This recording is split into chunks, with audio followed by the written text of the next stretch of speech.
ধান ভাঙবে যাবো ধরো ধরো ধরো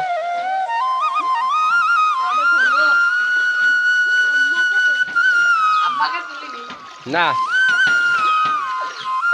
এটা আমার কুড়িগ্রাম জেলা উলিপুর উপজেলা থেতরা ইউনিয়ন চর গোড়াই পিয়ার দেহ তো ভাই কি অবস্থা হয়ে গেল বন্যা দিয়ে ভরি গেছে বাড়িঘর ফসলের জমি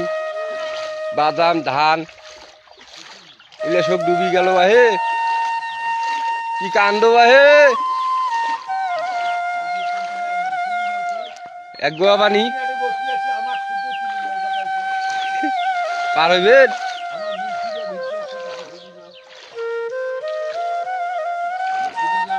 আনিছে আসবেন এসছে অনেকে ভিতরে বসি পানি বাইর হন